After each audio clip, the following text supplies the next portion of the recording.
Hey, welcome to Let's Talk Nation. I'm your man, Rod Love, and we have none other than the General Attorney Greg Jackson Once in the again, it's studio. on. Once again, it's on, brother love. Hey, you know how we get this thing started, man. How's this weekend for you? Man, this weekend was great. Greg had a good time, man. Attended a nice wedding, ate some good food.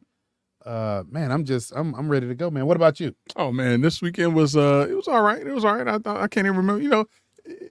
They go by I so don't fast, man. even remember what I did. So, but yeah, I'm assuming it was good. No photography this weekend. No, not this weekend, man. I try to alternate Okay. and do it every other weekend because otherwise it'll consume a lot of my time. But I will be to all of our Let's Talk listeners, Let's Talk Nation listeners in Duval. Duval. I will be in Duval County on Saturday for a photo shoot at Luxury Point. Oh, okay. So I have a product shoot with the model over there, and get over there, get back, and get it published. See what we got. Man, Greg, you be getting published, and man, I can't thank you enough, man, for what you did with my daughter. Got it published in 2-3 magazines, and then she made the cover. Yeah.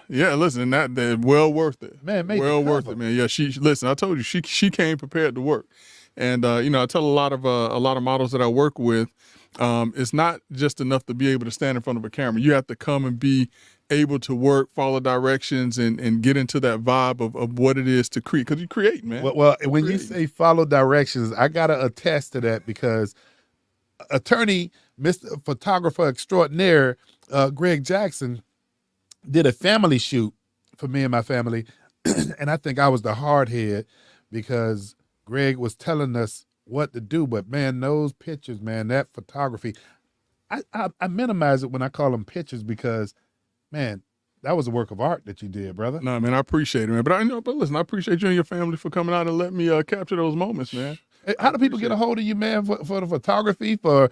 Man, you just a doggone, what do you call it, a jack of all trades? A Renaissance man. That's what we're gonna call it tonight. We're gonna give it a good name. We're gonna give it no jack of all trades. A Renaissance man. I'm a Renaissance man. But how do people get a hold of you if they have any personal injury engagement and they need a good attorney? So, listen, if someone wants to talk about a case that they may potentially have, or if something has happened where a loved one needs to be looked out for, they can reach me at 407-564-6604. Again, that's 407-564-6604. And that's to reach me to talk, legal cases, or if you had an injury or something like that, I'd be more than happy to help you out. So. Okay, now you got to follow up and talk about how do they get a hold of you for the photography, brother. Now that's a whole nother issue. Now, that's a whole lot. That's more difficult to get me on that. Now. That's more difficult. Yeah, no, I'm just kidding. But they can just go to. I have an Instagram page. It's G_Allen_photography. They can check my stuff out there. They can send me a message there, or they can go to my wonderful website that Doc Polite helped me to set up.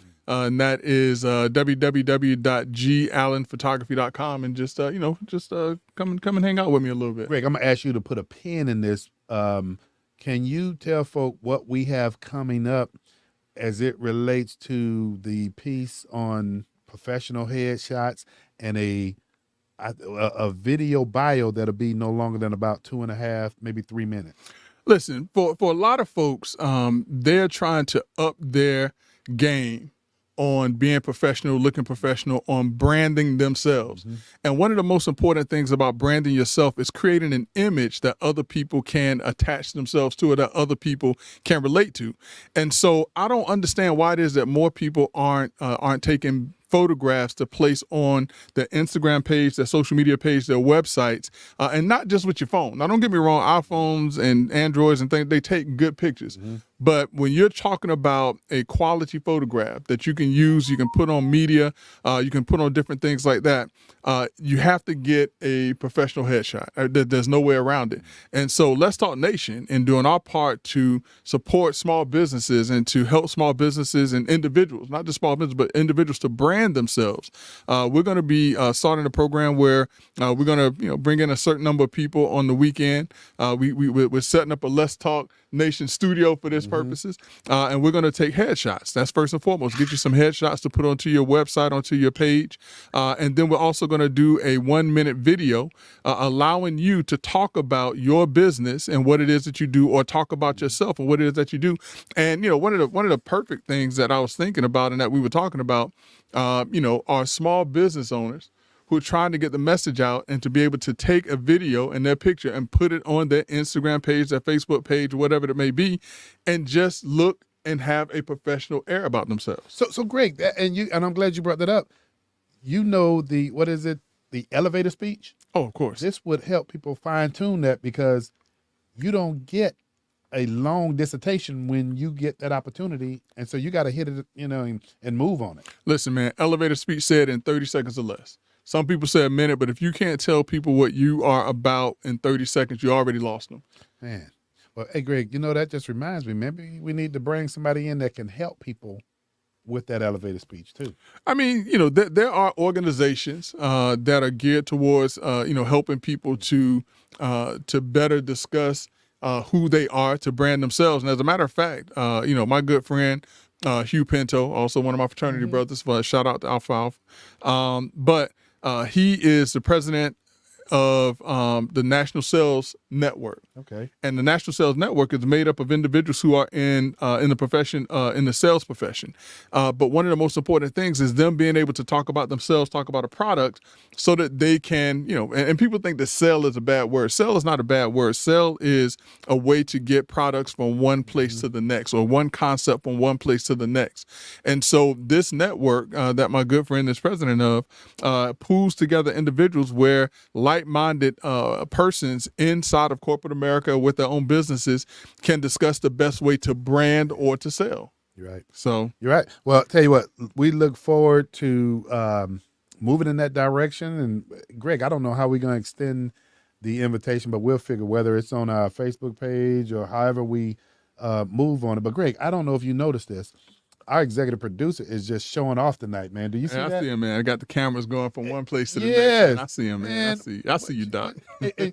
and so we also need to let folk know that LTN Network, if you have a podcast and you wanted to do a podcast, man, this facility is top shelf now. I mean, if I say so ourselves, we built something here. Yeah, and listen, and here's the other thing too, for individuals who want to do a podcast and may not have ever done a podcast and want to kind of ease themselves into it.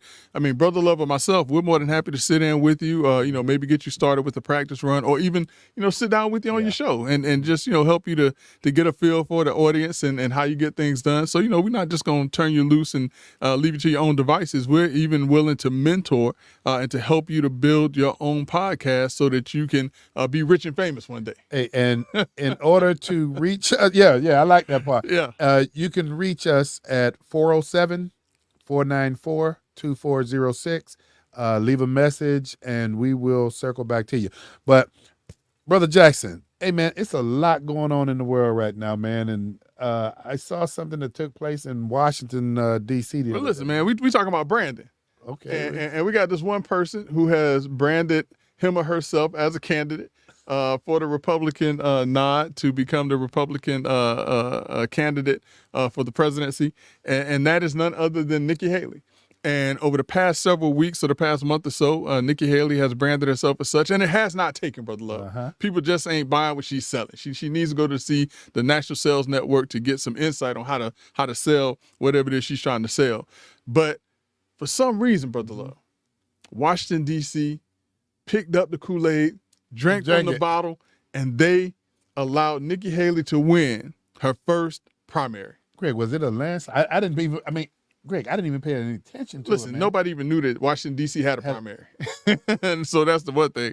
But the other thing, too, though, and listen, and hear me when I say this, because I kind of say tongue-in-cheek that Nikki Haley won the Republican primary in Washington, D.C., but what this really is, Brother Love, believe it or not, this is the first time that a female has won a Republican primary for the GOP. So, I mean, all jokes aside, big ups to Nikki Haley. She has stayed in this race. She said that she was not getting out, that she was going to give Trump everything that he can handle or until her campaign couldn't last any longer. And tomorrow is going to be the telltale sign of what's going to happen with Nikki Haley's campaign, because tomorrow is, Super Tuesday. Mm-hmm. And so if Nikki Haley does not do well in Super Tuesday, obviously she has no path to victory to get the nomination. But is she going to stick it out to become the next? Who was it? Who was the Cheney lady? the Cheney lady. I know who you're talking about. I know You know what I'm talking Liz. about. Yeah, Liz Cheney. Cheney. Yeah, is she going to stick it out and become the next Liz Cheney to just try to be a disruptor? Or is she going to step aside and do what her oath has asked her to do with the Republican Party and support Donald Trump? Now, the interesting thing is that I've heard her say, I've heard that she said that she's not going to, that she doesn't feel that she is bound by that oath to support the Republican nominee. So we'll see. We'll see. Going to be very interesting. Greg, even on that note, wasn't there a ruling? Did it come out today? Supreme Court ruling regarding what state that was it Colorado? It's Colorado. Well, it's actually a couple of different states, but Colorado was the main state, and it's going to be a lot of people mad, Brother Love. All right, it's going to be a lot of people mad. And so, there were a number of people who were elated, jumping up and down and clicking their heels when they found out that Donald Trump was not going to be on the ballot in Colorado. And basically, it was a Colorado Supreme Court that removed Donald Trump from the ballot based on the 14th Amendment. All right. And so based on that, Donald Trump's name was not to be placed on the ballot. There were a couple other states that followed that same logic based on the 14th Amendment and basically said that either Donald Trump was not going to be on the ballot or they removed him from the ballot. As a matter of fact, in Nevada, there was actually a primary that took place, albeit they do caucuses, in Nevada, but there was a primary in Nevada where Donald Trump wasn't on the ballot and Nikki Haley still lost, but we're not going to deal with that anymore. And so based on the 14th Amendment, they were removing this name, the insurrection clause of the Constitution. And so the U.S. Supreme Court today, Brother Love, indicated that no state could remove a presidential candidate from the ballot based on the 14th Amendment, or specifically, specific in this case, based on the 14th Amendment. Now, I think what the courts was really saying is that no state in a federal election should be permitted to, or is permitted to, remove a federal candidate from the ballot. So you just answered the question that I was going to ask you for some of the folk that's like me, that we don't know what impact the Supreme Court had. So basically, that ruling is blanketed for the United States now. Yeah. Yeah. And so for those, for those states that have indicated that they were going to remove Donald Trump from the ballot based on the 14th Amendment, they can no longer do that. And so, and this is the thing that was interesting to me, Brother Love, and it was somewhat baffling to me. I'm going to tell you this, because even I myself, for the first time in a long time, Brother Love, I had to go to the dictionary and I had to look up once again, what does the word unanimous mean? You understand what I'm saying? I said, now wait a minute, because there's a lot of folks that said, Donald Trump, he shouldn't be on the ballot because, he's an insurrectionist, which I didn't. When I read the Constitution, when I read what it said, it did not support what Colorado did. And I think I've said this from the beginning. I honestly and truly think I've said this from the beginning. And check the tapes if y'all don't. I got receipts. So check the tapes if y'all don't believe it. But I believe I said from the beginning that this is not considered insurrection. And so a lot of individuals were saying, this is a conservative Supreme Court, And so I had to go back and look, because I was like, well, wait a minute. Was it a 5-4 ruling? Was it a 6-3 ruling? Were there any holdouts? Were there any dissenting opinions? Dissenting meaning someone who didn't agree with the opinion that came out. And it was a unanimous decision, meaning that every single justice, all 9 justices, agreed that Donald Trump should not be removed from the ballot. Now, when we talk about every single justice, we're not just talking about our good friend, Clarence Thomas, who everyone derives. We're not just talking about Kavanaugh. We're not just talking about Gorsuch. We're not just talking about Coney Barry. We're not just talking about Roberts. But we're talking about, we're talking about Sotomayor. We're talking about, Jackson Brown. We're talking about every single one of the justices, to include the more liberal-minded justices on the court. You used the word unanimous. Yeah. So yeah, go look it up again. I had to go look it up. I was confused. I said, wait a minute, because I know somebody gonna say, well, no, that wasn't the whole Supreme Court. It's unanimous. Everybody, yeah. But Greg, I mean, when you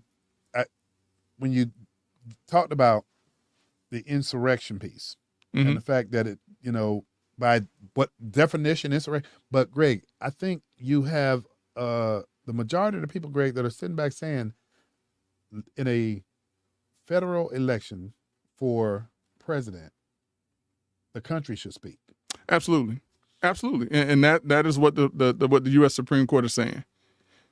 Well, so that's settled now. That's done. It's settled law. But you know, the Supreme Court can revisit this issue at a later time if it is brought up, if it becomes issue again, kind of like Roe v. Wade, where they revisited the issue, you know, some years in the future to come, or if another person that is running for president is involved in a, you know, in a conflict or whatever you want to call it, it may come up again. And it may be revisited by a different set of justices. But as it stands right now, this U.S. Supreme Court has stated, and dare I say, has stated very strongly that neither Colorado nor any other state can remove Donald Trump from the presidential ballot based on the 14th Amendment. Greg, you know, you just said something here, and I guess you don't have to have a law degree to understand this aspect, but I'm gonna throw this out anyway. Right.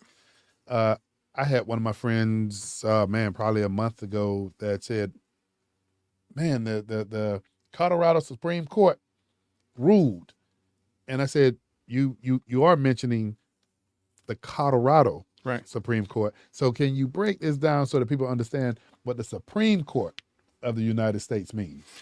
So the Colorado Supreme Court is the final arbiter of matters dealing specifically with states' issues in that particular state. And every single state has a Supreme Court or a Superior Court, a court that is the final arbiter over issues that take place. So you have a lower court, which is a trial court, where it's heard by a single judge. Then you have an appellate court or an appeals type court where it's heard by a panel of judges, 3 judges or more. But a panel of judges will hear something that is that may be deemed inappropriate or questionable by the lower court. And then if the panel, the 3-judge panel or the appellate court, if they don't get it right, then it goes up to the Supreme Court for the Supreme Court, and it's 7 justices here in the state of Florida or whatever the number is in the individual state to make a decision that is going to be binding across that particular state. Now that's for state issues. When it comes to federal issues, things that deal with issues that cross states' lines that are going to affect more than just one state, then it becomes a federal issue. And federal issues rule what takes place as a continuum across the entire United States. So while Colorado may make a ruling that is binding upon Colorado's courts, the U.S. Supreme the U.S. Supreme Court, its decisions is binding upon the states, all states, as it relates to federal issues. And in this particular case, a federal issue dealing with a presidential candidate being removed from a ballot is a federal issue where they can reverse and prevent any states from affecting a federal issue. I told y'all, this is a smart brother over here. If you need a good attorney, contact attorney Greg Jackson. Hey, man, Greg, thank you for that, man. But, boy, we got some other great things that are taking place. Oh, I see our executive producer. Is that new? No, that just ain't switched there. Oh. You're talking about just the banner? Yeah, man. That's that's a new banner. He be putting in some work. Yeah, no, that's a new banner. But Greg, man, hey, you know what? And I'm going to make a hard transition, but, man, progressive seniors. So listen, man, that's a hard turn, man. You know, if we was on a go-kart and you made that turn, we would have somebody fall out. You made that turn right there. Oh no, but like we was on a golf cart. You know what I'm saying? You flip over, Greg? Yeah, man, you made that turn like that, we would have flipped over, man. That's a hard turn. As much as they've supported us, yeah, man, we got to throw that support right back. So listen, I don't know if anyone knows about the Apopka Progressive Seniors, but the Apopka Progressive Seniors is a group of individuals and out of Apopka, but they actually involve, dare I say, seniors, some of our elder spokesmen and women across Central Florida, where they come together and they do different things. They have trips and they fellowship and they talk and they just stay engaged and involved in the community. And they stay engaged and involved whether you're running for political office or if there's an issue taking place in the community, specifically as it relates to our senior population. And so several years ago, they started having what is known as the Apopka Progressive Senior Prom. And this was an event where the members of the Apopka Progressive Seniors came together and they put on a prom event. And so you dress to the nines, you put on your best dress, you put on your tuxedo, and you come out and you have a nice dinner, you just have a nice time. Now, why they did this part, Brother Love, I don't know. But back in like 2016, 2017, they asked me to start emceeing the Apopka Progressive Senior. They knew what they were doing. They knew what Senior they were prom. doing. And so, every year from 2016 until 2020, I was the MC for the Apopka Progressive Senior prom. And then COVID hit. And when COVID hit, this big event that brought in between 300 and 400 people every single year, my parents would come down and go to it. They would stay over and just have a good time. It just stopped. And so from 2020 or 2021 until this year, the Apopka Progressive Senior Prom was on hold. Well, Brother Love, I'm happy to announce, and I'm pleased to announce that they are making a triumphant return, and the Apopka Progressive Senior Prom will be back on May 4th, 2024. Man, and Greg, man, I got to tell you, man, I remember I went to one of them, Greg, 300, 400 people there. Yeah, 400 folks. Hey, and they were getting out on the floor jamming. Listen, I'm going to tell you this, and I'm not going to laugh about it. I might smile a little bit. But the first senior prom that I went to, Brother Love, the very first one, they were out there dancing so hard, somebody had a heart attack. Listen, I know you're laughing, but I'm being for real. Somebody had a heart attack. I'm talking about these progressive seniors are getting down. Man. I mean, listen, it's serious business now. Man. Hey, but you know what, Greg, man? And I guess I'd be remiss if I didn't mention this. Miss Rose. Miss Rose Martin, yeah. Man. Miss Rose Morris. I'm sorry, Miss Rose Morris. She is incredible. It most certainly is. But listen, when you mention Miss Rose Morris, I can't. And I can't let us pass by without mentioning my second mom, Miss Earlene. Okay. Miss Earlene Watkins. Yeah. I mean, she's like a second mom to me. She's the one that always keeps me engaged and involved. As a matter of fact, she called me. She's like, "Greg, we haven't seen your prom this year. Can I tell you you're going to MC?" So she always keeps me engaged and involved. I know she didn't ask you. She told you. Pretty much. But no, I love Miss Earlene, and I appreciate her for that. Give everybody the date for the senior prom again. So listen, it's going to be on May 4th. 2024. Now, if I get the date wrong, we have some time for me to correct it, but I believe it's May 4th of 2024. I better know the date because I'm supposed to be there. And it's going to be this year, but love, in years past, it has been at the Hilton, in Altamont Springs here in Central Florida. People from all over Florida and some parts of the world, some parts of the states they come through. But this year they're going to have it in the great city of Apopka at the VFW. Oh, okay. And so, projected to have, over 200 folks that are going to be a part of it, dinner. How will folks get tickets? So listen, yeah, I mean, so reach out to Let's Talk Nation. We can get them in touch with people to buy tickets. But I think there's only 1 week left to purchase tickets. So if you're going to get your tickets, you better reach out to us soon. Let's Talk Nation has a table. And so we have like maybe 1 or 2 seats that we might be able to let people. Fast those tickets go by real fast, Brother Love. They go by real fast. So, but yeah, that's our part for that. That's our part for that? Yeah. Greg, now something that everybody's been talking about, and I mean, we've been kind of sprinkling information in as we can. Yeah. But Greg, man, what's the update with Fani Willis? Ooh. So yeah. That this story has been brewing for about 2 months now, Brother Love. And I think we told our listeners last week that, we've been watching the story and we kind of stayed away from it for a little bit. But this story became too big to ignore. Yeah. And, in particular, because it's involving Donald Trump. You know what I'm saying? All things Trump. You're talking about Trump with, the document retention thing that he's going to court for. You talk about Trump with the $500 million verdict that he was slapped with just last week. You talk about Trump with regards to with the other thing he has that's going on. I don't know if you remember this, but from the standpoint of whether or not a president can assert immunity, which we'll talk a little bit about that. But this is another thing dealing with Trump and what took place in the state of Georgia, where they're asserting that Donald Trump called, the governor or either the supervisor of elections or Secretary of State in Georgia, say, "Hey, you got to find me some votes." And they equated that to Donald Trump trying to steal the election or election interference. And so, Fani Willis was able to get a grand jury to indict Trump. And so him and 17 other people have been preparing to go to trial on this election interference issue. So that was a story in and of itself. It was a big story. But then, Brother Love, interestingly, some kind of way, it came out, or it was alleged, that Fani Willis was having an illicit affair with the special prosecutor that she had appointed. Now, it shouldn't have been a problem, Brother Love, because there are people who, well, it was a problem because he was married. So that's what they, so it was a problem because he was married and he was going through a divorce, and it came out in his divorce paperwork.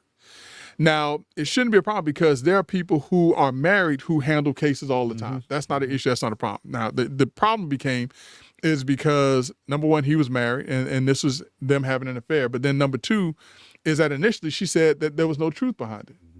And all of this time, she went to black churches and got the black churches to get behind her and say that this was because she was black and all these other things. But no, it's because it was true.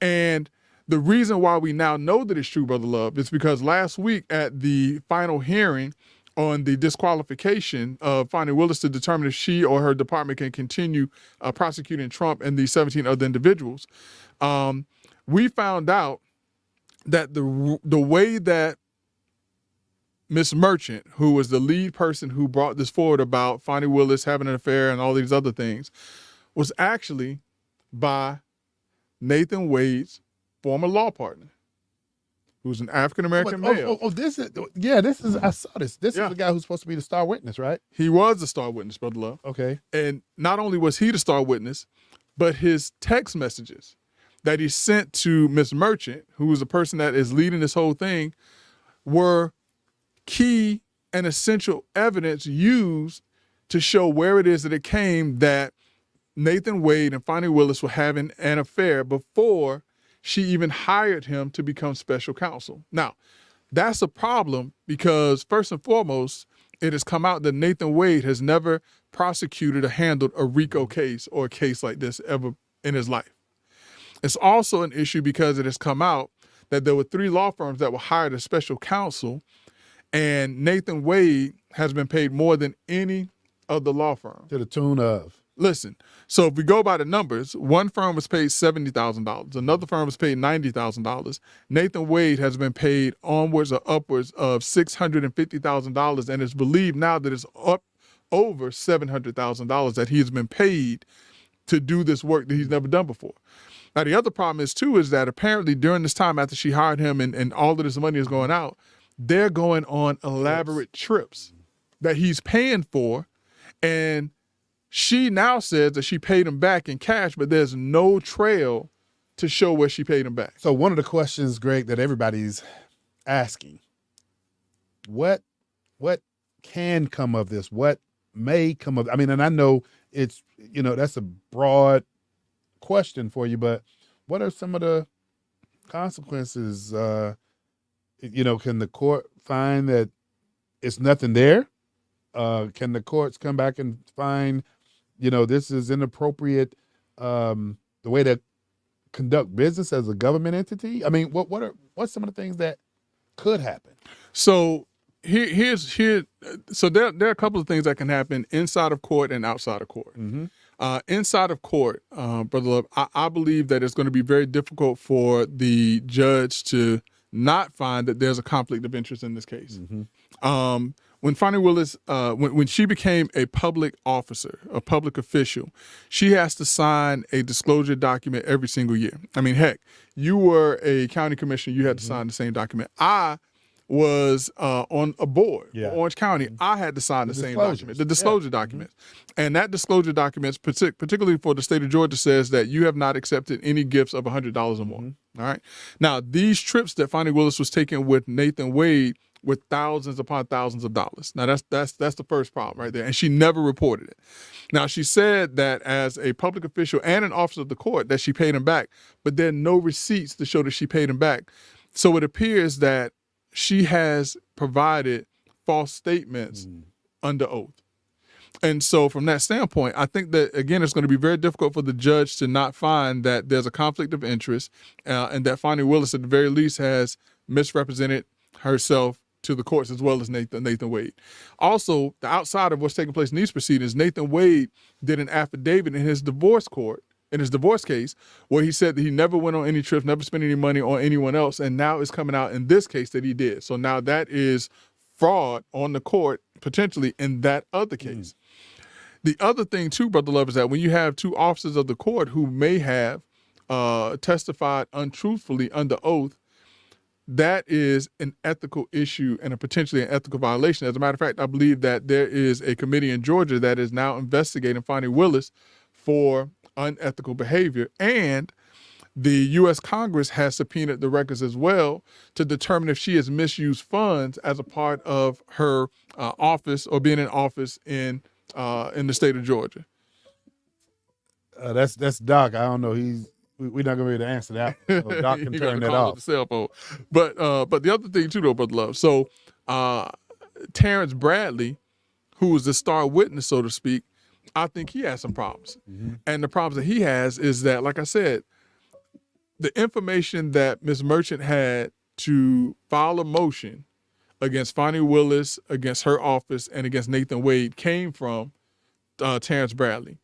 Now, under oath, he's saying that he doesn't know, he doesn't recall. And he's also saying, oh, I speculated. I don't know for sure. But in the text messages, he was clear about when it is that that Nathan Wade and Fani Willis started their affair, which was at least in 2019. He was the one that provided information to say that, hey, look, they were even staying together. He was staying at her house and all these other things. And so I think that he too now has issues and problems with his testimony under oath.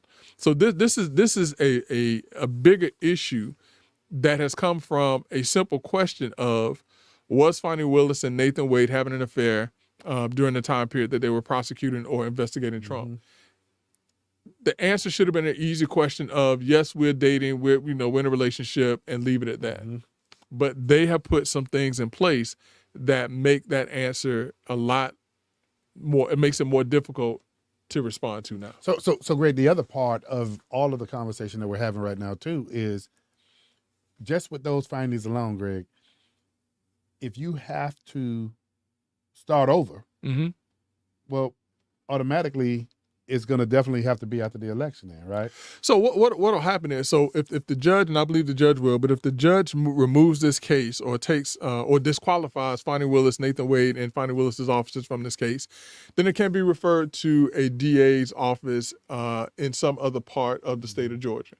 Now, if the state of Georgia is anything like the state of Florida, remember what happened here in the great state of Florida when we had Aramesh Ayala, who was the state attorney, who was supposed to be prosecuting the Markeith Lloyd case. And she basically said that she was not going to prosecute any death penalty cases. They took that case from Orange County, which had a liberal state attorney at the time, and they removed it to Brad King in Lake County, who is a more conservative state attorney. So what may potentially happen is the case will be moved and removed to another district inside of Georgia that is not as liberal as Fulton County. And so if it's not, then they may take a look at it and they may dismiss the entire case. So that's what I don't think the judge is going to automatically say, hey, I'm disqualifying Miss Willis, Mr. Wade and her office.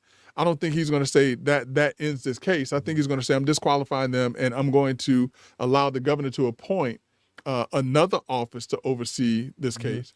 And that other office may take a look at it and dismiss the whole thing. Greg, and here's the last part, man, and I caught like bits and pieces of it. I was trying to keep up with it. But when they were, I don't know, when they were doing closing arguments or something for this, she wasn't required to be there, but she showed, you know anything about that? She showed up. You mean on Friday? Yeah. Yeah. I mean, yeah, she just wanted to listen. She wanted to see what was going on. And she looked none too pleased, which... Listen, the case that has been built against her and Nathan Wade and the information that has come out against her and Nathan Wade is very damaging. As I sat there and I listened to it as an attorney and I, taking everything else off of the table. Like a lot, like when she went to the churches, oh, this is them persecuting me because I'm black.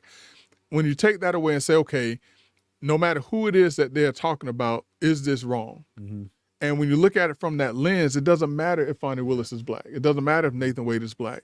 If you had any district attorney who secretly was dating someone that they hired into their office and paid hundreds of thousands of dollars more than they paid anyone else, and that person is not qualified, something needs to be done. That's the bigger issue. So, I'm not buying this, or they're doing this because I'm black. No, they're doing it because you all got caught doing something wrong. And, it also came out that Merchant, Brother Love, was also a strong supporter of Nathan Wade before this even happened. In 2016, when he was running for judge, she actually campaigned for him. Oh, see, didn't hit up. Yeah. Yeah. So it's not like, she didn't respect the guy, didn't like the guy. And as a matter of fact, Timothy Bradley even bigged her up too. It's like, listen, you're a great attorney. Go be amazing. When he was reviewing the document, the pleading to file against his former law partner. This is, this story got real interesting real quick. So it's almost like a to be continued. Yeah, for another 2 weeks, because the judge has indicated that he will make a ruling within 2 weeks of last Friday. So we'll see. Okay, it doesn't sound like We'll it's see. going. Don't sound like it's going in Miss Willis' favor right now. It doesn't, but listen, stranger things have happened. Matter of Yeah. fact, no one knew that the Supreme Court would come back with a unanimous decision in favor of Donald Trump. And you said you had to go. You said you had to I go to the I dictionary. had to check myself. I said, wait a minute, unanimous means everybody, right? I had to double check it, and that's what it means. But love means everybody. Greg, something that, and I will say that you called this. You called this before it happened. When it talks about the social media bill. Yeah. So, man, update everybody, because it was dealing with prohibiting kids, 16 and 16 younger? and younger, yeah. From being able to open or to start social media accounts on certain platforms. They would not have been permitted to open accounts, and their accounts would have been terminated. And so that was passed by the Florida House and Senate. And so, Governor DeSantis took a look at it, and there were other states that had looked at the same issue and determined that it was not constitutional. And so Governor DeSantis, and I believe it is the absolute correct move, took a look at this and said, this law, I can't sign this law. So he vetoed the bill. He's not going to sign it. But, someone said this would be like, telling a person that's 16 years old that, you can't read a newspaper. That they're kids, but they have constitutional rights just like everyone else. And I think to prohibit them from being able to go on to social media sites and different things like that is a constitutional issue. Now, the bigger question is, what are parents going to do to ensure that their kids aren't doing things on social media that's harmful to them or harmful to other people? That's the bigger question. I don't think government should be stepping in the place of parents in this particular circumstance, where parents should be watching over what their kids do. And in particular, Brother Love, we talked about this, where predators are literally on social media waiting to pounce on, these young kids. Hey, not to mention, Greg, and I think we talked about this last week, where Orlando, Orange County ranks 3rd in the country for human trafficking. Yeah. Yeah, and a lot of that has to do with, we are an area where a lot of tourists come through. And so it's not unusual to see someone with a lot of kids or a bus full of people or whatever, because we're used to seeing, that type of scene in this area. And a lot of people just come here just in general. And so, this is a hotbed, unfortunately, area for sex trafficking, for human trafficking and things of that nature that needs to be looked out for. But again, I say, parents need to do a better job of policing, air quotes, what their children are doing on social media, who they're communicating with, who they're talking to, and making sure that no predators are preying on their kids. Right. I think, I don't know if it was you or somebody else that said that, when your kids get home, you take their phone and sit on the table. You have to be brave enough as a parent to do that. And I think that a lot of times, and we talked about this in a number of different contexts, but I think a lot of times, parents are more concerned about being their kids' friends than their parents. Yeah. And a friend will let you stay on social media all night long and talk to anybody and do things like that. Your parent won't. And so, like I said, I think Governor DeSantis did the right thing, because it should be the parent that says, hey, you shouldn't be on this site. It should be the parents that say, hey, you should not be communicating with this person, or let me see your phone and see who this is that's trying to talk to you, my 12 or 13-year-old child. You're right.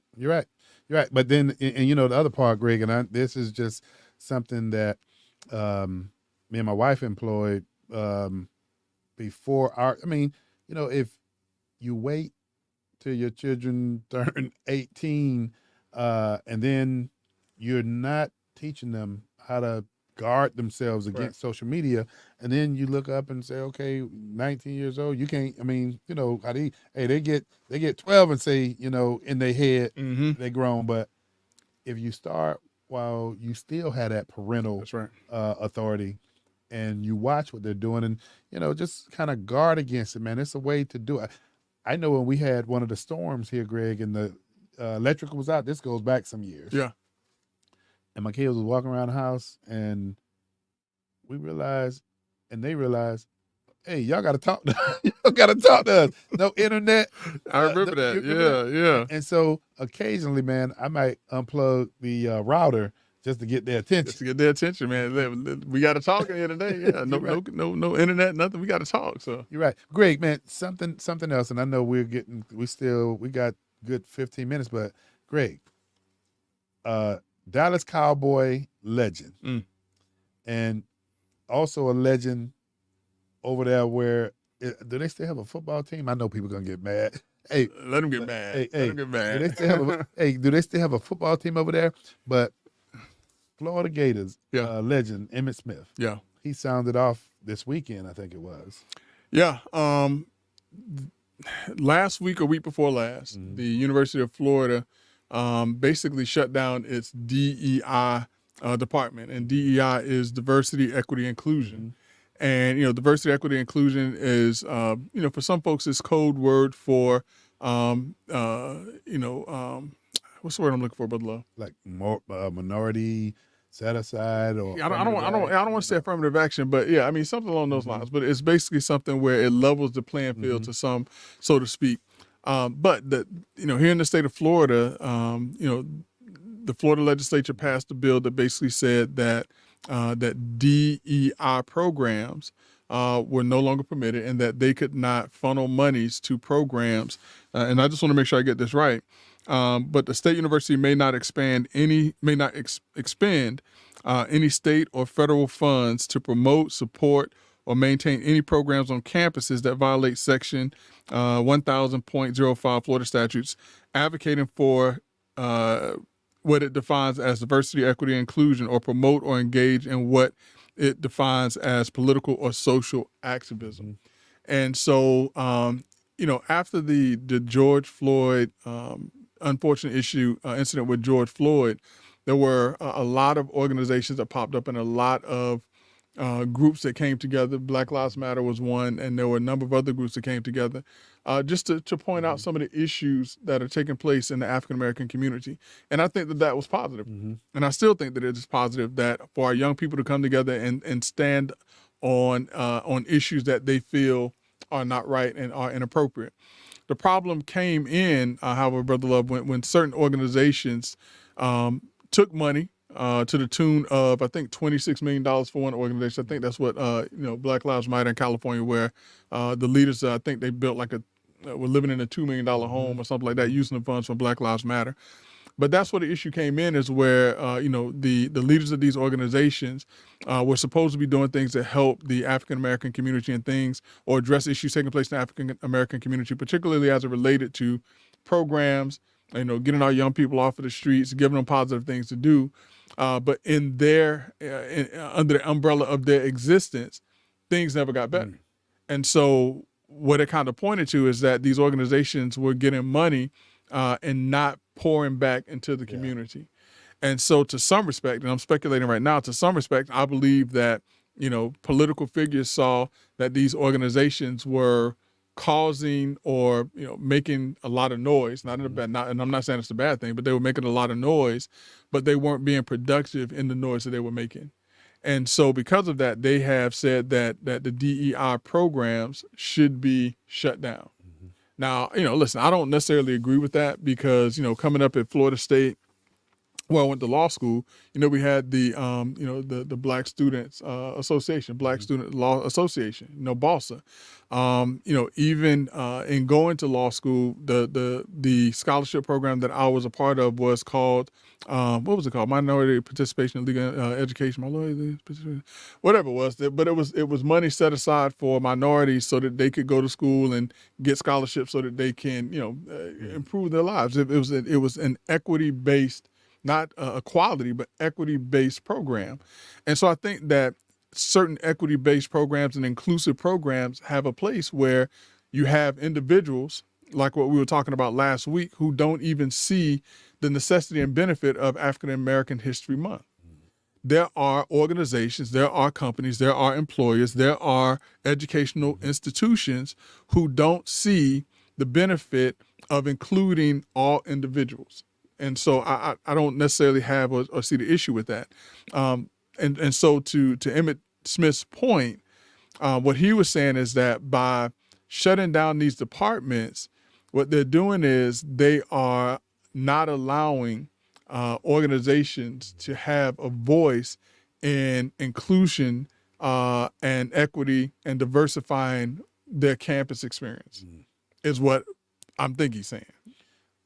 And so he sounded off this weekend, but then I also saw too where I think UCF did the same thing. Well, all schools have to do it. Think about it. All schools now have to It's do tied this. to their funding. Right. Yeah. They're required to do this now.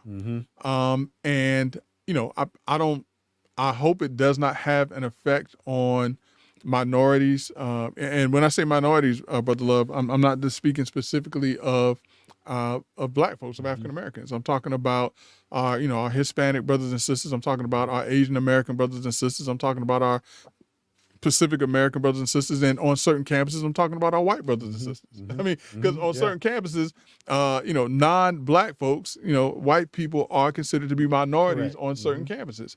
And so, to that extent, as long as it is used and spread across the board the way that it's supposed to, I have no issue with it. Well, hey, like I said, man, a Cowboy legend spoke up this weekend. Yeah. So, I mean, but, we'll see where it goes. I don't think that it's going to change anything as it relates to this legislative. Well, the legislative ends this Friday. Yeah, it ends this Friday. Yeah, so it ain't going to change nothing. Ends this Friday. Yeah. Greg, one of the other things, man, and I'm going to transition, make a hard turn, man. I'm just willing this golf cart. Yeah, man, you knocking everybody out the golf everybody. Two things. One, I don't know if you saw it where Tyler Perry. Yeah. He put and Doc Polite, we talked about this a little bit. I don't know if it was a $100 million studio engagement purchase that he was about to make, because the technology with AI and Chat GPT has evolved so much, it made him pump the brakes from the standpoint of, do you really put that amount of money in a physical plant when you can bring to realization what you want your audience to see through AI, where you don't have to really have a tangible studio? Yeah, I mean, that's going to be a question for not just the entertainment industry, but for a lot of industries. What I found interesting, Brother Love, I don't know if you've seen the movie The Marvels. Was that with the three women? Yeah. So, Captain Marvel, Miss Marvel, which is a young girl, and then the other young lady who played on Survivor's Remorse, which I bet nobody remembers that movie. That was one of the movies that LeBron James produced that was on Starz. Actually a decent movie. And so at the end of that movie, Brother Lover, or like the little clips that Marvel will do at the end of a movie, it showed Beast. And the Beast that it showed was the old Beast from the X-Men, from the old not the old X-Men movie, but the first X-Men movies when Beast was Kelsey Grammer. And the Beast looked like Kelsey Grammer, but it was not Kelsey Grammer. It was the AI form of Kelsey Grammer. So it generated. Yeah. And so it was him, and they put credit in the film credits as it being him. But now just think about now, you can take Kelsey Grammer's likeness and image just as long as he agrees to it. There are no more scheduling conflicts that he has with having to shoot another movie or be someplace else or shooting a television show and things like that. But how many other people or what effect is it going to have on working actors to continue to have those things? Working actors, production hands, the whole. But Greg, part of the strike. One of the components of the strike was the prohibition against using AI. Well, yeah, without giving proper credit to the actors. But again, think about it. I think what's going to happen is artists are going to realize the value of their image and likeness, and because they can license it, now it opens up another avenue to license their license to maybe corporations. For those of you who watch, for those of you who are watching LTN Network that may not, because we got to continue to connect the audio, but Doc Polite was saying that actors and a lot of the folk that normally would get credit for a traditional movie taking place, now they're going to realize the value of getting credit. And when we say credit, Greg, basically we're also talking about getting compensated. Right. Well, yeah. I mean, if they get points in the movie, they get more compensation. But and that's what I'm saying. I mean, you no longer have to worry about scheduling conflicts and different things like that because the actor can be in multiple places at one time. But here's the bigger issue: not just the actors, but what happens to the supporting cast. Correct. That like the grip guys, the stunt men. You're eliminating an economy and an industry out there. Yeah. I mean, so you may be able to do a whole movie with 10 people when before it would have taken 40 or 50 people. And that's 40 or 50 jobs that are no longer available. So what's going to happen to the to the not well-known actors under this new AI system? So Well, everybody doesn't have to go. Can you guys hear me? Yeah. Okay. But I want to change the subject right quick. We almost off the air. And Greg, I found something this weekend. What is that? I found something this weekend that that surprised me. Right? You know how you think you know your friends real good. Yeah, like Stevie Wonder and the drummer. Oh, you saw that? Stevie Wonder and the drummer. Well, now somebody got to clue me in. I got the video on my page, and it tells a story, Rod, about Stevie Wonder. Ray Parker tells a story about Stevie Wonder. Doc, we hear some music coming through. You playing some music? Yeah, I'm playing that because y'all get me off talking here, but I want to share this with my friend Greg because he's gonna get a kick out of this. Look what I found.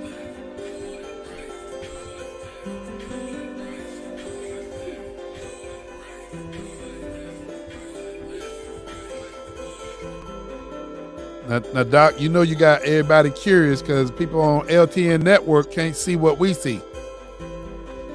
Well,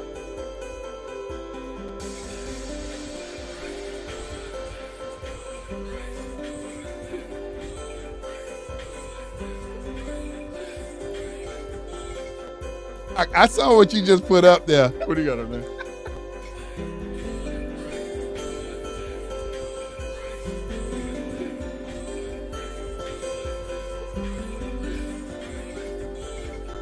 Doc, you something else. hey, imagine my surprise. Hey, So we're gonna have a dance off. hey, so Doc, how many views did it get though? Oh, it's got quite a few. Got quite a few on TikTok. Man, my nephews. They wanted to see an old man. Oh, he didn't call you old, struggling did to Yeah, he dance. did. He just called me old. Did He he? just called me okay. old. He cut you deep, brother. Hey, but you know what, Greg? I was in rhythm against my nephews, man, and they were off rhythm.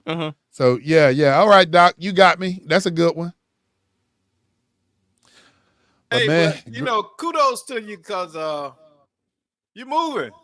yeah. You For look good. You look good. yeah, So okay. You be cutting the rug at the prom. Yeah. He just getting this practice in. He getting the warm up Now in. listen, Hey, Doc snuck one in on me. Hey, Greg, That's funny. I'm gonna was on come my to way- that prom. I was on my way to a wedding, and my nephews, they said, Uncle Rod, you can't do this. And they went to a TikTok. And I kept saying, no, I can't do that. I can't do that. And then I saw something. I said, I could do that. And we had the challenge. And I beat him. I beat him. So that's what Doc trying to rub in. You got me, man. Doc. I'm about to go back and see that one. That's on your page still? That's on, it's on my page. I'm gonna have to go check that Doc out. got me. Doc got me. I got to check that out. But Greg, man, so, man, what is coming up, man? I know we winding down. What's anything? We got an election, March 19th. Got a March 9th election. That's something we'll be talking a little bit more about next week. And then we also have a forum that's coming up in Apopka as well. Next Tuesday, it will be located at the Oasis Church, Let's Talk Nation. On Sheila Road. On Sheila Road. We are hosting and The wonderful, beautiful, the incomparable Miss Monica May. is going to be moderating. Man, and you know what? Just incredible, man. Mm-hmm. Incredible. So we want to go ahead and extend to all of the candidates invitation to come out so that the community knows what you represent. That's right. That's right. And I mean, this is an important time because the election is going to be, again, as Brother Love said, on the 19th of March. And this is a chance for the candidates for folks to hear from themselves, from the candidate. A lot of times candidates will rely on other people to speak for them or to speak about them. This is a chance for you to speak for yourself and to let people see who you are. So I hope that the candidates take this as a serious opportunity to come out. Oasis Church, once again, Pastor Barrios, off of Sheila Road, to come and to share your vision and your thoughts about, serving. From 6 p.m. to 7:30 p.m. That's right. Come on out and, don't be afraid to write your question on one of the question cards and just find out from, the candidates yourself. What do they represent and how are they going to make your life much better? Speaking of represent, Brother Love, before we get off, we only have like a minute or so left, so I could probably say this in 30 seconds. Just recently, last week, Oprah and Weight Watchers cut ties.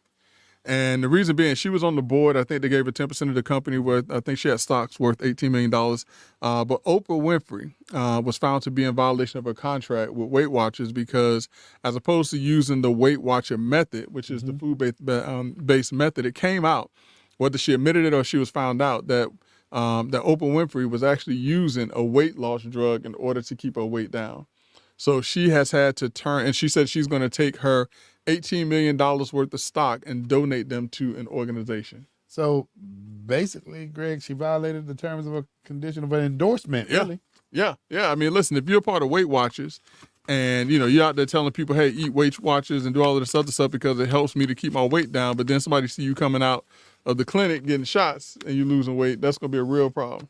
It's sort of cheating a different kind of way. Yeah, that's cheating. Hey, Greg, next week, man, people really want you to kind of talk a little bit about NIL because that thing is becoming a major issue in college sports. Yeah, what they need to do is if they have someone in that that's trying to get involved, they need to have them to come and sit down and talk to us and get that headshot and get the video done. That's what they need to do. Hey, on that note, brother, you're absolutely correct. But hey, Brother Jackson, you do not have to go home. But you got to get out of here. Until next Monday on Let's Talk Nation. Hey, come join us so that we can have a conversation.